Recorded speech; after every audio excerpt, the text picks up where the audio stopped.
আমার আপু কইছে আমার এটার মধ্যে বয়স দিতে, আমি এখন বয়স দিতেছি। এটা হচ্ছে লাউ সিল্কা ভাজি, চামড়া ভাজি, লাউর খোসা ভাজি, যে যাই কন সেটাই ঠিক আছে। এই পাশে আসেন, একসাথে ভয়েস দিই। কাম কাম কাম, টেক ইউ সিট, বসেন বসেন। আরে বসেন না। যাক, আপু আই বইলো। এরপর হয়েছে এখানে আপু লাউর চামড়া, তারপর হয়েছে বেগুনও কাটি লইছে, লগে আলু আছে, আর লগে শুটকি দিয়ে ভাজি করব। তো প্রথমে কড়াইতে বা ফ্রাই প্যানে তেল দিয়ে দিচ্ছে, আর হেয়ার হরে দিচ্ছে পেঁয়াজ কুচে দিয়ে দিচ্ছে, লগে কাঁচা মরিচ কাটি দিচ্ছে। এখন এটারে ব্রাউন ব্রাউন করি, মানে বাদামি করে ভাজিয়ে নেব। হালকা সাদা করছে। তারপরে হয়েছে লবণ দিচ্ছে, হেয়ার পরে আবার লাড়ি দিচ্ছে, তারপরে আবার হচ্ছে কি দিছে, শুটকি দিয়ে দিছে। শুটকি আগে ধুই নিছে, আধোয়া দেয় না। এরপরে রসুন দিছে, আবার লাড়ি সাড়ি দেয়।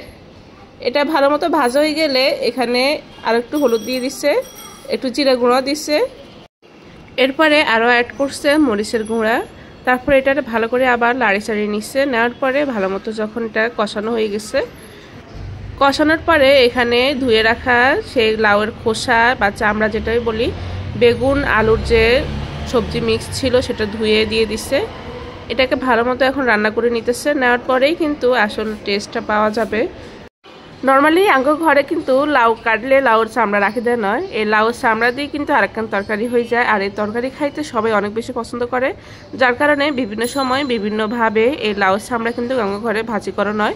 অনেক সময় শুধু আলু দিয়েও কিন্তু ভাজি করি, অনেক সময় সিম দিয়েও কিন্তু লাউ চামড়া ভাজি, অনেক সময় আবার একটু ভর্তা বানাই ফেলি। তবে যেভাবে ভাজি করি না কিনলে লাউ চামড়া ভাজিটা এতটা মজা হয় যে আঙ্গ ঘরের সবাই অনেক বেশি পছন্দ করে। আমার মনে হয় যারা এই লাউ চামড়া ভাজির স্বাদ একবার পাইছেন তারা কিন্তু প্রতিবারই লাউ কাটার পরে চামড়াটা রাখি দেন।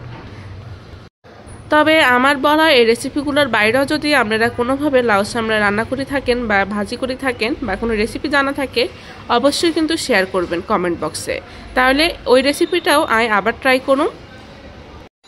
চাইলে কিন্তু আগে লাউর খোসাটা আপনারা হালকা ভাপায় নিয়েও রান্না করতে পারেন বা ভাজি করতে পারেন, অথবা চাইলে এইভাবেও কিন্তু আপনারা একসাথে ভাজি করে নিতে পারেন।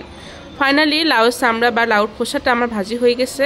কি দুর্দান্ত একখান কালার আইছে, দেখি মন জুড়াই যায়, চোখও জুড়াই যায়, আর কিছুক্ষণ পর পেটটাও ভরে যাব। এই ভাজি দিয়ে কিন্তু আপনি চাইলে 1 থেকে 2 প্লেট ভাত অনায়াসে খাইতে পারেন। যাতে করে শরীর একখানা বেশি শুকনা রোগা পাতলা হেতারা চাইলে এরকম একটা ভাজি করি অনেকগুলো ভাত খাই ফেলবেন, দেখবেন শরীর অটোমেটিক অনেক বাড়ে গেছে। সবসময় চলিত ভাষায় ভয়েস দিয়ে কিন্তু ভিডিও দেখা যায়, ভাইরাল হয় না। তাই আজ যে একটু বিনোদন দেওয়ার লাই আঞ্চলিক ভাষায় একটু কথা কইছি। আজকের মতো বিদায় নিচ্ছি, আল্লাহ হাফেজ।